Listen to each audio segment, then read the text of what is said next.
저는 여러분에게 박수를 드리겠습니다. 네. 반갑습니다. 반가우신 거 맞죠?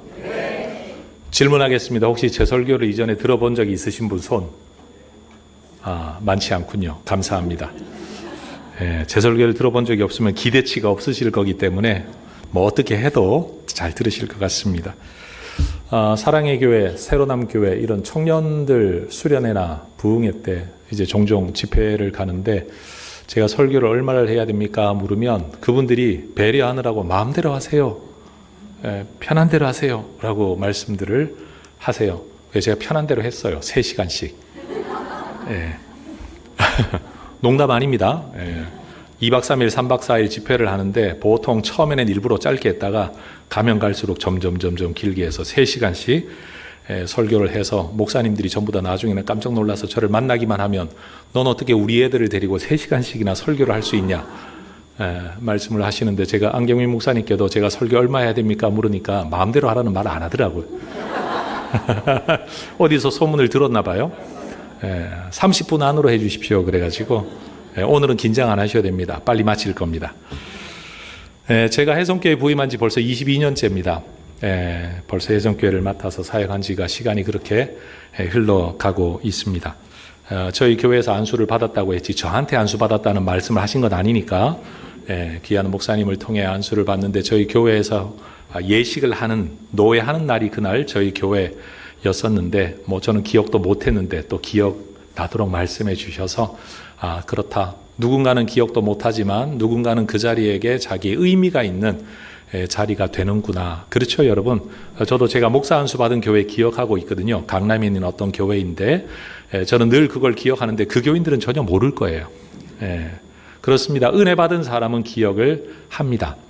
아무 은혜 없는 사람, 기념할 것이 없는 사람은 다 잊어버리고 지나가는 날이 된데 오늘 예배가 누군가한테는 기억이 남는 날이 될 수 있으면 참 좋겠습니다. 뻔한 주일 오후 예배, 매주 있는 예배일 수도 있지만 누군가에게는 그날 그 목사님의 설교를 통해 내가 뭔가 변했다. 내 기억에 남는 한 날이다. 쓰지도 않는 일기를 쓸만한 그런 날이 되실 수 있기를 축복합니다. 옆에 분에게 인사 한번 하십시다. 기억에 남는 날이 되시기를 축복합니다.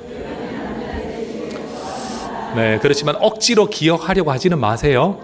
세상살이가 너무 힘들어서 뭐 그런 거 다 기억하려고 하면 힘듭니다. 근데 기억에 남는 일이 우리에게 있다라는 거죠. 인생을 살다가 보면 하나님께서 나를 찾아와 만나주신 날들이 간증으로 기억에 남습니다. 내가 기억하려고 의미를 부여하는 날이 아니라 기억하지 않으면 안 되는 그런 날로 우리에게 남게 되죠.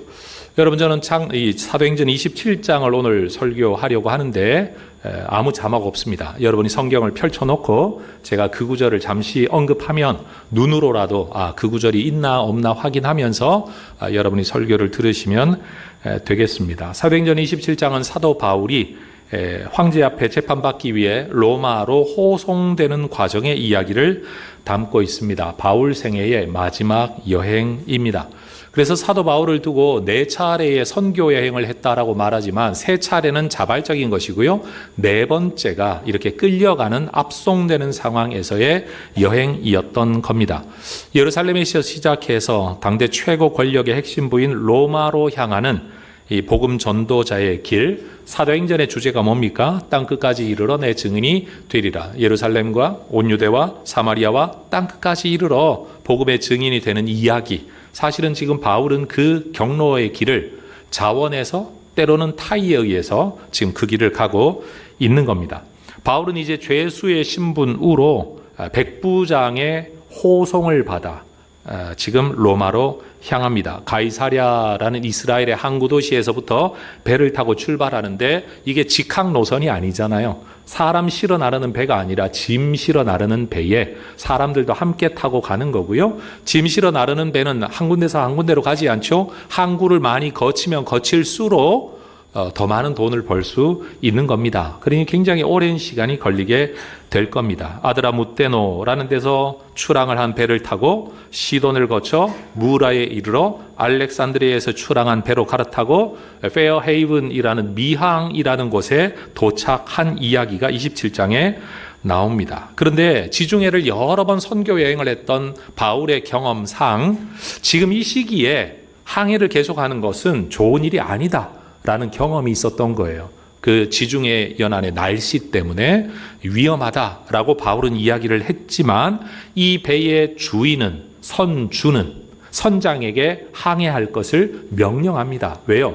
여러분, 항해를 해야 돈을 벌 것 아닙니까? 실어 날라야 돈이 되니까 정말 위험하다 그러면 여기서 하루길만 가면 되는 거기까지라도 가자. 지금 이 상황이 본문 속에 벌어지고 있습니다. 그래서 백부장은 선주와 선장의 말을 듣고 베닉스라는 곳에서 겨울을 보내고 가면 좋겠다라는 결정을 내리게 됩니다. 여러분, 이 결정은 객관적으로 보면 굉장히 합리적인 판단입니다. 12절을 보면 그 항구가 겨울을 지내기에 불편했기 때문에 여건이 마땅치 않으니까 옮겨가는 게 맞고, 두 번째 11절을 보면 백부장이 선장과 선주의 말을 듣는 것이 죄수의 말을 듣는 것보다는 더 객관적이지 않겠습니까? 여러분, 배의 전문가 말을 들어야 됩니까? 비전문가 말을 들어야 됩니까? 매일 운전하는 사람 말을 들어야 됩니까? 어쩌다가 그 배를 타고 다니는 사람 말을 들어야 되겠습니까? 우리 객관적으로 백부장 입장에서는 선장과 선주, 맨날 그 바다에서 살아가는 사람의 말을 듣는 게 훨씬 더 타당하고 객관적인 판단이 되겠죠. 더군다나 12절에 보면 베닉스에 가서 겨울을 지내자 하는 이가 더 많았다라고 합니다. 다수결의 원칙을 두고 보더라도 바울만 딴소리하고 있지 대부분의 사람들이 지금 이 결정에 동의하고 있는 겁니다. 그리고 베닉스까지 가는 데는 긴 항해가 필요한 게 아니라 짧은 반나절 정도의 항해만 해도 충분히 갈 수 있는 거리였기 때문에 날씨에 의해서 큰 위험성은 없을 거라고 그들은 판단을 한 겁니다. 더더군다나 성경을 보면 13절에 남풍이 순하게 불어서 그들이 뜻을 이룬 줄 알 만큼 모든 상황이 그 결정을 지지하고 격려하는 것처럼 여러분 그렇게 진행되고 있었다라는 겁니다. 그런데 여러분, 그렇게 시작은 되어졌는데 유라굴로라는 북동풍이 불어가지고 난리가 납니다. 14일 동안이나 여러분 이 사람들이 먹지도 마시지도 못하고 태풍 속에서 배가 그냥 휩싸여 있는 겁니다. 바울의 만류에도 불구하고 이 항해를 시작한 사람들, 어떤 면에서는 돈 벌기 위한 항해였고 여러분 자기들의 어떤 경험치에 근거한 판단이었겠죠. 그런데 문제는 30절의 말씀을 보면 여러분, 뱃사람들은 자기 혼자 살겠다고 여기서 거룻배를 내려가지고 우리끼리 탈출하자 라고 이야기를 합니다. 자기 살 길만 찾는 거예요. 배 안에 있는 사람들 죽든 살든 우리는 모르겠고 우리는 살아야 되지 않냐? 그래서 마치 그 보트, 구명정 같은 거 내려가지고 우리끼리 따로 살 길 찾자. 그게 30절에 나오는 이야기입니다. 42절을 보면요, 백부장과 함께한 군인들은 우리가 지금 호송하고 있는 죄수들을 다 죽여버리자. 왜냐하면 로마법은 여러분 간수가 죄수를 놓치면 간수가 죄수의 죄를 대신 짊어져야 됩니다. 처벌을 받아야 되는 겁니다. 그래서 바울이 감옥에 있다가 여러분 이게 옥터가 흔들려가지고 다 사라진 줄 알고 간수가 이야기하죠. 죽었다, 큰일 났다. 그때 바울이 우리 여기 있으니까 걱정하지 말아라 라고 말했던 거, 여러분 있을 수 있는 일이 아니라 있어서는 안 되는 일이니까 이 풍랑 속에서 죄수들을 놓치고 나면 자기들은 살아남아도 처벌을 받아야 되니까 그럴 바에 아예 죽여버립시다. 그게 오히려 죄수를 놓치지 않는 오히려 더 정당한 판단이다라고 말하는 사람들도 생기는 거죠. 여러분 모두가 그렇게 자기 살 길을 찾고 있었습니다. 뱃사람들은 뱃사람들대로, 군인들은 군인들대로 다 자기 살 길을 찾고 있는 상황이었어요. 그런데 그때 여러분 기도하는 한 사람이 있습니다. 그게 바로 바울인 겁니다. 여전히 자기 계획대로 되진 않았지만 사람들이 내 말을 들어주지는 않지만 여전히 거기에서 하늘의 음성을 듣고 지금 내가 뭘 해야 되는지를 생각하는 사람, 바로 바울인 거예요. 자, 성경을 같이 읽습니다. 23절에서 26절입니다. 다 같이 함께 읽겠습니다. 시작. 내가 속한 바 곧 내가 섬기는 하나님의 사자가 어젯밤에 내 곁에 서서 말하되 바울아 두려워하지 말라. 네가 가이사 앞에 서야 하겠고 또 하나님께서 너와 함께 하게 하는 자를 다 내게 주셨다 하였으니 그러므로 여러분이여 안심하라. 나는 내게 말씀하신 그대로 되리라고 하나님을 믿노라. 그런즉 우리가 반드시 한 섬에 걸리리라 라는 말을 하는 겁니다. 여러분, 하나님의 사자가 어젯밤 내 곁에 서서 말했다. 사람의 말이 아니라 하나님의 사자가 네가 반드시 시저 앞에 서게 될 거다. 황제 앞에 서게 될 거다. 여러분, 내가 황제 앞에 서야 되면 이 백길, 이 태풍 속에서 죽는다는 뜻입니까? 산다는 뜻입니까? 살아남는다는 거죠. 하나님 말씀하시는 거예요. 이 풍랑이 언제 그치는지는 말씀하지 않지만 하나님은 너 반드시 황제 앞에 서서 재판받게 된다. 이 풍랑이 너를 죽이지 못한다. 그리고 너와 함께한 사람들도 내가 다 너한테 다 맡겼다. 네가 살아야 되니까 저들도 산다. 사람들 다 죽는데 너 혼자만 사는 게 아니라 너를 살리기 위해 이 사람들도 다 산다. 하나님이 그 말씀을 하신 겁니다. 그랬더니 바울이 하는 말이 뭡니까? 나는 내게 말씀하신 그대로 되리라고 하나님을 믿노라. 말씀하신 그대로 될 것을 나는 하나님을 믿는다. 여러분, 상황은 여전히 풍랑 속에 있습니다. 그러나 이 풍랑 속에 허망하게 인생을 마칠 사람들이 아닌 겁니다. 선주의 말 때문도 아니고 선장의 말 때문도 아니고 백부장의 말 때문도 아니고 상황이 순풍이 불어서 그런 것도 아니고 하나님의 약속 때문에. 여러분, 권력과 경험을 가진 사람이 여러분 초자 또는 죄수를 위로해야 됩니까? 죄수가 권력자들을 위로해야 됩니까? 오후가 되시니까 설마 지금 몽롱하신 건 아니죠? 다시 질문할게요. 힘 있는 사람이 힘 없는 사람을 위로해야 됩니까? 힘 없는 사람이 힘 있는 사람을 위로해야 됩니까? 그렇죠. 힘 있는 사람이 없는 사람을 위로해야 되죠. 그런데 지금 성경의 이야기, 지금 상황은 어떠한 겁니까? 힘 없는 사람이 힘 있는 사람을 위로합니다. 죄수가 백부장을 위로합니다. 끌려가는 죄수가 선장과 선주를 위로하고 있습니다. 그리고 내 말 안 듣고 그랬더니만 잘 됐다, 꼬라지 좋다 라고 말하지 아니하고요, 비난하지 않습니다. 자기 경험, 자기의 경제적인 이익, 그리고 많은 사람들의 다수결의 결의, 때로는 여러 정황적 판단, 가장 합리적인 판단을 내렸다고는 하지만 그 판단이 아니라 하나님의 말씀을 따라 내리는 한 사람의 판단. 여러분, 믿음 있는 사람만이 믿음 없는 사람을 위로할 수 있습니다. 믿음 없는 사람은 언제나 불안합니다. 이럴 가능성, 저럴 가능성이. 그래서 여러분, 머리 나쁜 사람은요, 겁이 없어요. 머리 좋은 사람이 겁이 많습니다. 왜냐하면 계산이 되거든요. 일어날 수 있는 가능성 여러 개가 머릿속에 생각되기 때문입니다. 여러분, 애들을 키우면요, 머리 좀 나쁜 애들은요, 뭐든지 덤벙덤벙대고 막 행동합니다. 갓난 애들도요, 머리 좋은 애들이요, 굉장히 신중하고 조심스럽게 행동합니다. 딱 보면 압니다. 아, 제 머리 좋구나. 겁이 많구나가 아니에요. 사람들은 해석을 잘못해요. 겁이 많구나. 아니요. 겁이라는 건요, 예측되는 행동이 있기 때문에 겁이라는 걸 느끼는 거고, 여러분, 그 겁을 느낄 수 있으려면 머리가 돌아가야 겁을 느끼는 거예요. 여러분, 애들 보고 겁 많다고 놀리지 말고 말을 바꿔야 돼요. 네가 굉장히 예측 가능성이 높고 머리가 좋구나, 이렇게 말을 해야 되는 거예요. 근데 여러분, 교회 안에도 보면 이렇게 머리 좋은 분들이 많아요. 이러면 어떡할 겁니까? 저러면 어떡할 겁니까? 이런 상황 생기면 어쩔 겁니까? 저런 상황 어쩌면 생길 겁니까? 대부분의 사람들은 생각하지도 않아요. 예측하지도 않아요. 그냥 좋으면 하자라고 하는데, 꼭 나가가지고 이런 경우 저런 경우 확률을 따지고 경우의 수를 따져가지고 모든 염려를 하고 있는 사람들이 있어요. 겁이 많은 사람들이죠. 머리 좋은 사람들이에요. 비난할 건 아니에요. 근데 문제는 뭐냐 하면 거기에서 내가 예측하는 일이 항상 일어나느냐 하는 거예요. 순풍이 부는 판단력이 있다고 해가지고 항상 결과가 좋으리라는 예측을 우리는 할 수가 없다는 거죠. 오히려 바울은 하나님의 말씀이 그의 마음의 확신의 근거였습니다. 경험도 아니고 돈도 아니고 다수결도 아니고, 여러분, 하나님의 말씀이 그에게는 확신의 근거였습니다. 그래서 이 믿음 때문에 바울이 한 일이 뭐냐? 33절에 여러 사람에게 음식 먹기를 권합니다.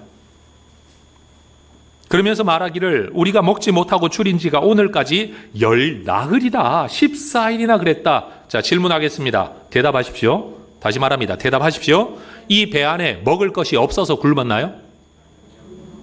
먹을 것이 있었어요. 그리고 바울이 지금 먹어라 해가지고 사람들이 먹잖아요. 그러면 먹을 마음이 있었으면 먹을 수 있었다 없었다? 그런데 먹었다 안 먹었다? 안 먹었다. 안 먹은 게 아니라 못 먹은 거죠. 두려움 때문에, 걱정 때문에, 염려 때문에 먹을 의욕조차 다 잃어버리고 먹을 생각조차 잃어버린 상태가 이 배 안에 있는 사람들의 모습인 거예요.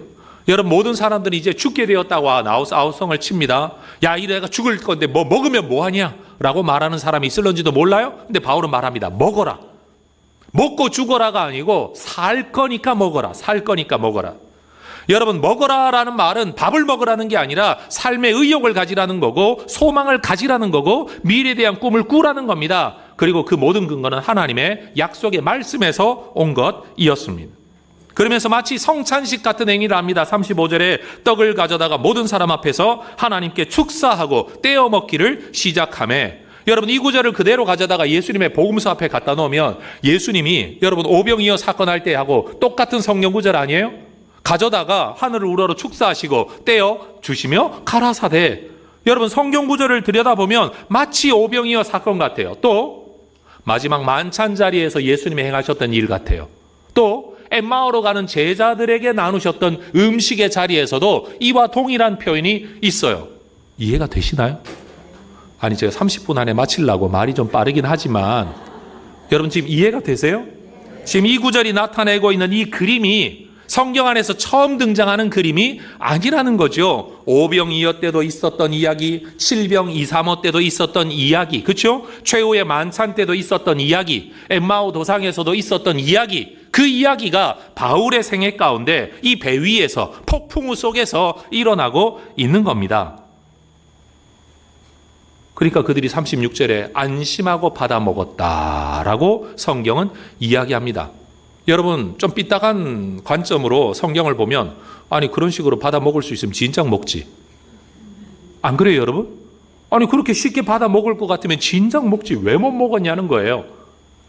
여러분 그들은 음식이 없어서 못 먹은 게 아니라 음식을 먹을 의욕과 믿음과 소망 없어서 못 먹은 겁니다. 그런데 바울이 그들에게 하나님의 말씀이 내게 어제 임했다. 나는 그 말씀대로 되리라고 믿는다. 우리는 반드시 살아난다. 소망을 먹이고 떡을 먹이니까 떡을 먹더라라는 겁니다. 여러분 이들은 지금 밥을 먹는 게 아니에요. 사실은 그들은 지금 믿음을 먹고 있는 거예요. 떡을 먹고 있는 게 아니라 말씀을 먹고 있는 거예요. 배에 탄 이 대부분의 사람들이 다 불신자들이었기 때문에 이게 성찬식이다 이렇게 말할 수는 없습니다. 그러나 바울의 이 만찬의 행위는 하나님이 우리를 구원하실 것이라는 것에 대한 여러분 믿음의 선포의 행위인 겁니다. 그리고 떡을 먹는 행위 자체가 떡을 먹이는 행위 자체가 밥 먹어라가 아니라 말씀을 먹이고 믿음을 먹이고 소망을 먹이고 하나님에 대한 신뢰를 그들에게 보여주고 드러내는 행위가 밥 먹어라 였다라는 겁니다. 부활하신 예수님께서 여러분 갈릴리 바닷가에 제자들에게 찾아오셔가지고 얘들아 먹을 것이 있느냐 라고 말씀하시고 먹어라 라고 말씀하실 때 여러분 그게 밥 먹인 겁니까? 밥만 먹인 게 아니죠. 잃어버렸던 그들의 믿음을 다시 먹이고 놓치고 있었던 사명을 다시 먹이고 하나님이 그들을 사랑하고 있다는 이 사실을 다시 되새겨 먹게 하는 거예요. 되새김질이었어요. 그렇습니다. 여러분 그리스도인들에게 먹는 것은요 단순히 먹는 걸로 끝나지를 않습니다. 여러분 바울은 하나님의 말씀을 먹었습니다. 똑같은 처지에 있는데 누군가는 도망치려고 하고 누군가는 죽이자고 하고 누군가는 죽게 되었다라고 말할 때 말씀을 먹은 바울은 그들과 다른 처신을 할 수 있었습니다. 믿음 때문에요. 먹은 말씀 때문에요. 여러분 오늘날도 똑같은 처지의 삶을 살아도 말씀을 먹은 사람과 겁을 먹은 사람은 다릅니다. 자, 옆에 분 인사하십시다. 말씀을 드셨습니까? 겁을 드셨습니까?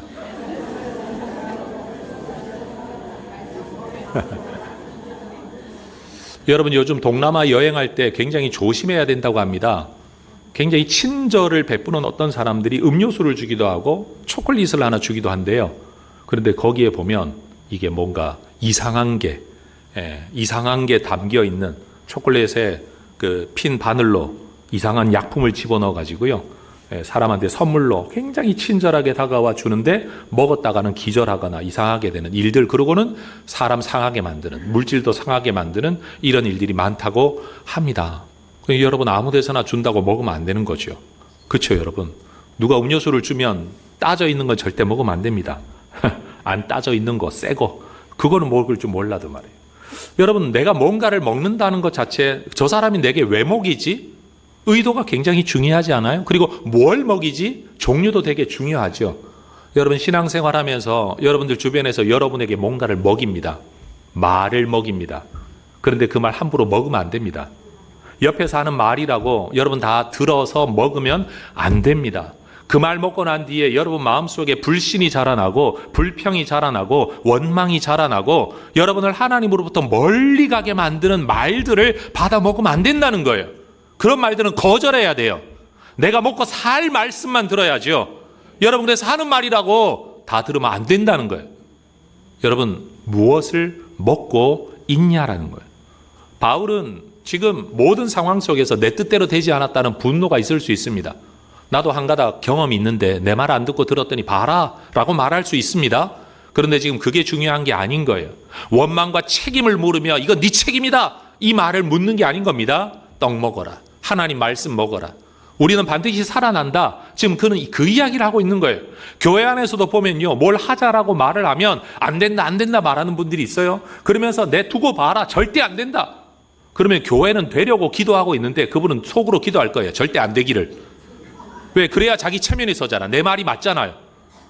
여러분, 어떤 사람들은 교회에서 뭘 하자라고 말을 하면 완전히 반대되는 이야기를 합니다. 우리 교회 이야기를 할게요. 여러분, 부임한 지 얼마 되지 않아서 우리 부목사님들 사택이 용지가 공원 용지이고 서울 성곽 바로 밑에 불법 무허가 건물로 지어진 사택이 있는 거예요. 근데 이거를 증축하거나 개축을 하려고 하니까 불법이에요. 용지가 공원 용지니까. 그 다음에 땅도 17평만 집 지을 수 있는 땅에 30몇 평짜리 불법 건물을 지어 놓은 거예요. 교회가. 옛날 어른들이 밤에 지었대요. 밤에. 몰래 가가지고 그냥 지었대요. 옛날 그렇잖아요. 원래 성벽 뒤에다가 뭐 지붕 달아내고 막 집 짓고 뭐 이런 거 지금 낙산에 가면 아직도 있거든요. 그런 집들이. 철거는 못하지만 있었던 그런 집. 그런데 여러분, 집이 너무 낡아가지고 내가 공사를 하려고 마음을 먹었더니만 이게 안 되는 거예요. 그래서 고민이 생겼어요. 이거 어떻게 하면 좋을까 하다가 마침 용지가 공원 용지니까 시에다가 이 땅을 사가라. 그리고 우리가 돈 받으면 그 돈으로 뭘 다시 해보자 라고 제가 제안을 했어요. 그러면서 당에다 이야기를 했어요. 이 땅이 기본적으로 이 동네 시세가 얼마니까 얼마 이상 준다고 하면 팔고 얼마 이상 안 준다고 하면 안 팔고 그 다음 또 다른 방법을 찾아보자. 제가 이렇게 이야기를 했거든요. 굉장히 합리적이고 논리적이죠? 아닌가요? 철없는 사람인가요? 그런데 부동산 회사에 이사를 하고 있던 어떤 안수 집사님 한 분이 그 땅이 그 돈에 팔리면 내가 10손가락에 장을 지지겠다 는 이야기를 한 거예요. 아니, 왜 장을 지져? 그냥 그 돈 안 준다고 하면 내가 안 판다 그랬는데, 근데 나 앞에 와가지고는 온갖 좋은 이야기를 다 하면서 돌아서는 다니면서 다 그 이야기를 하고 다니는 거예요. 젊은 목사가 철이 없어서 세상을 몰라가지고 뭐 저러고 있다는 둥. 제가 부임한 지 몇 년 안 돼서 1, 2년도 안 돼서 있었던 일이거든요. 근데 여러분, 그 땅이 우리가 원했던 값의 1.5배를 받았습니다. 예. 이제 남은 건 뭐예요? 장을 지져야 돼, 그분이. 예. 그런데 장은 지지지 않고 교회를 떠나셨어요. 우리 교회를 떠나버렸어요. 그 다음 선거만 하면 장로가 될 1순위였거든요, 그분이. 굉장히 헌신적이고 유력한 장로 후보였고 교회 일꾼이었는데 그 말 한마디 때문에 교회를 그냥 자기 스스로 떠나버리셨어요. 지금 어디 가서 뭐 하고 있는지 저도 전혀 연락을 저는 못 받고 있어요. 전 일꾼을 잃어버린 거죠. 안타까운 거예요. 아니, 입이나 다물고 있지. 아니면 염려가 되면 아유, 목사님 좀 염려가 됩니다만 좀 지켜봅시다. 기도합시다. 그러든지. 왜 나서가지고 장지진다는 말을 그렇게 하고 다녀가지고 내가 쫓아낸 것도 아닌데 본인이 안면이 받쳐서 교회를 다닐 수 없어가지고 교회를 떠나버리게 되는 일들이 생겨나더라라는 거예요. 여러분, 그래서 그때가 그 돈 가지고 여러분 이쪽 성곽 이쪽 넘어 땅을 사가지고요. 우리는 부목사님들 사택을 지었어요. 그래서 6집에다가 원룸 4개까지 해가지고요. 주차도 10몇 대 될 수 있는 땅을 우리 부목사님들이 지금 살고 있는 사택의 뒷이야기예요. 뒷이야기예요. 여러분, 하나님께서 우리에게 뭔가를 하려고 하실 때 아마 저는 그 일을 진행할 때 그분은 그랬을 것 같아요. 절대 목사 뜻대로 되면 안 되는데, 아마 그분은 새벽마다 기도했을 것 같아. 절대 그렇게 되면 안 된다. 절대 그렇게 되면 안 된다. 하나님, 절대 그렇게 되면 안 됩니다. 근데 저는요, 하나님 좋은 길을 열어주십시오라고 기도했겠죠. 여러분, 도대체 우리는 무슨 생각을 하고 살고 있는 건가요? 하나님의 말씀대로 되기를 원하고 잘 되기를 원하고 격려해주고, 염려되는 게 있으면, 우려되는 게 있으면, 예상되는 갈등과 어려움이 예상이 되면 더 많이 기도해주고 더 많이 격려해주고, 안 되더라도 괜찮아, 충분히 잘했어 라고 해주면 얼마나 힘을 얻겠어요. 근데 희한하게 그런 말만 또 주워 듣는 사람들이 있어요. 그 말만 들어먹는 사람들이 있어요. 그러고는 같이 이야기해요. 같이 떠들어요. 잘 되나 두고 보자. 잘 되나 두고 보자. 여러분, 교회 안에서 잘 되기를 다 바라고 함께 기도해도 부족할 판에 잘 되나 두고 보자. 여러분, 이게 무슨 일입니까 도대체? 그래서 저는 이야기하고 싶은 거예요. 여러분, 믿음의 말씀을 받아먹고 믿음의 떡을 받아먹는 여러분 되시기를 축복합니다. 그게 합리적인 이야기, 가능성 있는 이야기, 다수결의 이야기, 경험치의 이야기, 온갖 좋은 이야기라고 하더라도 여러분, 우리가 진짜 들어야 될 건 그 길이 우리를 형통하게 하는 게 아니라 하나님의 말씀이 우리를 형통하게 하는 거죠. 여러분, 바울이 배포가 커서 지금 떡 먹으라 하고 있는 게 아닌 겁니다. 배포가 큰 게 아니고요, 하나님이 약속하시니까 그 말씀에 근거해서, 여기 앉아있는 여러분이라도 만약 하나님께서 어젯밤에 오셔가지고, 야, 내가 너와 함께 하겠다. 너 절대 이겨서 죽지 않는다. 망하지 않는다. 너 지금 꼬꾸라지지 않는다. 사람들 너에게 뭐라고 말하더라도 내가 너를 일으켜 세울 거니까 걱정하지 마라 라고 말씀하시면, 여러분, 그 다음날 떡 먹을 수 있어요 없어요? 밥 먹을 수 있어요 없어요? 먹죠. 아멘? 그런데 말씀이 없으니까 힘이 없는 거 아니에요. 확신이 없으니까 두려워 떠는 거 아니에요. 그래서 여러분, 가슴이 콩알만해지고 자꾸만 걱정하는 이야기, 불평하는 이야기, 원망하는 이야기, 날마다 다른 사람이 축복해주면 네가 내 마음을 몰라서 그래, 뭐 잘 될 거야, 그러면 야, 잘 돼야 잘 되는 거지, 두고 봐야 알지. 여러분, 이렇게 우리가 자꾸만 쪼그라든 이야기를 하는 이유가 뭐냐면 배포가 작아서 그런 게 아니라 믿음이 없어 그런 거예요. 말씀을 못 먹어 그런 거예요. 여러분, 말씀을 드시기를 주의 이름으로 축복합니다. 그리고 그 말씀을 먹은 사람만이 떡을 먹일 수 있는 거예요. 먹어라. 난 주의 말씀대로 되리라고 믿는다. 아마 다른 사람이 물었을 거예요. 무슨 근거로? 하나님이 말씀하셨어. 나 못 봤어. 근데 난 들었어. 여러분, 어떤 면에서 보면 한 사람의 살아가는 모습을 보면 그가 믿음 있는 사람인지 없는 사람인지를 알 수 있죠. 그렇죠? 여기 있는 우리 부목사님들도 계실 텐데, 전사님들도 계실 텐데, 우리 부교역자들이 허구한 날 하는 말이 있어요. 목사님, 나중에 제가 목회할 만한 교회 자리 하나는 얻을 수나 있을까요? 걱정이 될 만하죠. 왜냐하면 목사님들 숫자보다 교회 숫자는 적으니까. 그리고 객관적으로 보니까 나보다 잘난 목사가 많아 보이니까 난 자리 하나 얻을 수 있을까, 이런 생각을 할 만하죠. 합리적인 생각이에요. 내가 웃으면서 말해요. 내가 너를 봐도 너 갈 자리 없을 것 같다. 너처럼 이래가지고 뭐 자리가 생기겠냐? 그런데 그 뒤에 제가 이런 말을 합니다. 하나님이 너를 진짜 부르셨다면 네 자리 하나 안 만들어 놓고 너 부르셨겠냐? 하나님이 인사계획이 그렇게 어수룩하지 않다. 네 자리 다 만들어 놓고, 쓸 자리 만들어 놓고 하나님 너 부르셨다. 그거 믿어라. 그거 언젠지는 모르고 어딘지는 모르지만 그거 하나는 분명하지 않냐? 아멘이십니까 여러분? 그게 믿음이라는 거예요. 그 믿음이 있으면 염려 걱정하기보다 오늘 충성할 수 있죠.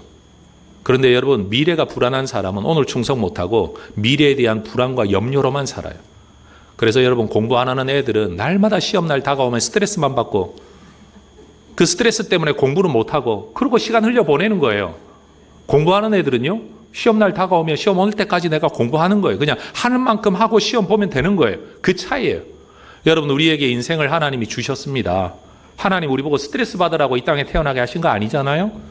하나님이 나를 이 땅에 태어나시고 나를 부르시고 나를 사랑하신다고 말씀하실 땐 내가 살아갈 길 다 예비해 놓고 부르시지 않았겠습니까? 내 눈에 안 보일 뿐이지, 내 계산에 없을 뿐이지, 내가 미래를 모를 뿐이지 하나님 다 알고 계실 것 아닙니까? 그럼 이 떡 먹어야지. 말씀을 먹고 그 떡을 먹어야죠. 여러분, 이걸 먹으시기를 축복합니다. 여전도 회원 여러분들, 여러분 뭐 교회를 섬기려고 하니까 야, 내 마음이 지금 그럴 마음이 아니야. 우리 집안이 지금 그럴 상황이 아니야. 봉사고 예배고 기도고 간에 난 죽을 지경이야. 나 좀 내버려도 건드리지 마. 아니요. 건드려야 돼요. 말씀을 먹이고 떡을 먹여가지고요, 여러분 순종하는 자리, 기도하는 자리, 그 자리에 세워 놓아야 돼요. 안 그러면 진짜 죽어요. 여러분, 오늘 많은 사람들이 이 말씀을 먹어야 돼요. 그래서 스트레스 받아서 쉴 시간 없어서, 놀 시간 없어서 교회 못 오겠다라고 말하는데 그 죽는 길이잖아요. 그렇죠? 그럴 때일수록 말씀 먹어야 돼요. 믿음의 떡을 먹어야 돼요. 그래야 견뎌낼 수 있는 힘이 생긴다라는 거죠. 여러분은 지금 누가 주는 떡을 먹고 있습니까? 여러분은 지금 어떤 말씀을 먹고 있습니까? 원망의 말입니까? 아니면 믿음의 말입니까? 불평의 말입니까? 믿음의 말입니까? 여러분 뒤로 돌아서서 호박씨 까는 말을 듣고 있습니까? 아니면 하나님의 말씀을 듣고 있습니까? 기도하자는 말을 듣고 있습니까? 기도해도 안 된다는 말을 듣고 있습니까? 하나님을 위해 뭐라도 해보자는 말을 듣고 있습니까? 아니면 야 하지마, 그만해, 힘들어, 이라는 이야기를 듣고 있습니까? 결국 우리가 먹는 대로 똥 싸요. 죄송해요, 먹는 대로 똥을 싸요. 그렇죠? 맞죠? 여러분, 우리가 먹는 대로 그 사람의 흔적이 남습니다. 말씀 먹은 사람 지나간 자리를 보면요, 믿음의 길을 흔적이 남아요. 근데 여러분, 세상에 염려를 먹고 살아가는 사람은 예수쟁이라고 말하는데 걸어가는 길도 이상할 뿐만 아니라 지나간 뒤에 하나님의 역사도 없고 하나님의 열매도 없고 흔적이 아름답지 않습니다. 우리 여전도 회원들, 여러분 풍랑 속을 살아가고 있지만 하나님의 말씀을 먹으시기를 축복합니다. 약속을 붙드시고 순종하시기를 축복합니다. 그리고 다른 사람에게 먹어라, 우린 산다, 먹어라, 먹어라, 먹어라, 나는 말씀대로 되리라고 믿는다, 여러분 이런 이야기를 서로 해줄 수 있기를 축복합니다. 저희 교회도 임직식을 자주 하죠. 근데 임직식 할 때마다 목사가 시험에 들어요. 그게 뭔가 하면 더 하려고 하는 사람과 덜 하려고 하는 사람이 항상 이야기를 하면 덜 하려고 하는 사람이 이기더라고. 무슨 말인지는 아시는 분만 알아들으실 거예요.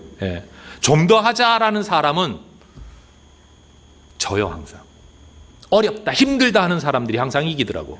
그래서 대부분 보면 덜 하고 안 하는 쪽 누구나 할 수 있는, 부담 없이 할 수 있는 수준만큼으로 항상 기준이 세워지더라고요. 저는 이렇게 말하고 싶어요. 그래가지고 복 받겠어요? 그래가지고 무슨 역사가 나타날까요? 그래서 무슨 하나님의 일들이 일어나게 될까요? 여러분, 믿음을 드시기를 축복합니다. 하지 말자는 말에 맞출 게 아니라 하자는 말에 맞추는 게 내가 복 받을 근거가 높아집니다. 일하지 말자는 사람의 말을 들으면 여러분 벌거벗고 이제 굶을 일밖에 남지 않아요. 일 더 하자, 일 더 하자, 이 말을 들어야 여러분 뭐라도 되는 것 아니겠습니까? 저는 오늘 이 시간 여러분에게 말씀, 바울이 먹었던 그 말씀을 저와 여러분도 먹기를 원하고, 바울이 먹였던 그 떡을 우리가 서로 먹일 수 있기를 축복합니다. 말씀대로 되리라고 믿노라. 말씀을 먹고 떡을 먹이는 자들. 그래서 여러분 이 교회에 여러분들 통해서 여러분 주변의 사람들이 여러분 소망의 떡을 먹어서 예수를 믿든 안 믿든 교회를 가보고 싶어하는 사람들이 늘어나기를 축복합니다. 그들이 먹은 떡 때문에 그래, 교회 가면 뭐가 된대, 예수 믿으면 뭐가 된대, 기도하면 뭐가 된대, 뭐가 된대, 그 이야기를 듣고 해볼까 하고 오는 사람들이 늘어나기를 원합니다. 그리고 했더니 되더라. 여러분 이런 간증들이 넘쳐나기를 소망합니다. 그런데 교회 안에 분들이 성도들 교회 못 오게 만들어요. 야, 기도해도 별일 없어. 교회 다니는 거 얼마나 힘든 줄 아냐? 야, 교회 봉사하기 죽을 지경이야 라고 말하며 오히려 사람들의 마음을 허물어뜨리는 기독교인들이 종종 있다라는 겁니다. 우리의 삶이 말씀으로 가슴 뛰고 내가 먹인 떡으로 사람이 살아나고 견뎠더니만 276명 모두가 살아남게 되고, 여러분 보블리오, 여러분 거기에서 일어난 또 다른 기적을 경험하게 되고 결국은 그들 모두가 로마 땅까지 안전하게 가게 되는 이 이야기를 우리는 사도행전 27장, 28장을 통해 읽게 됩니다. 결국은 말씀대로 됩니다. 말씀을 먹고 믿음의 떡을 먹이라. 기도하겠습니다. 하나님.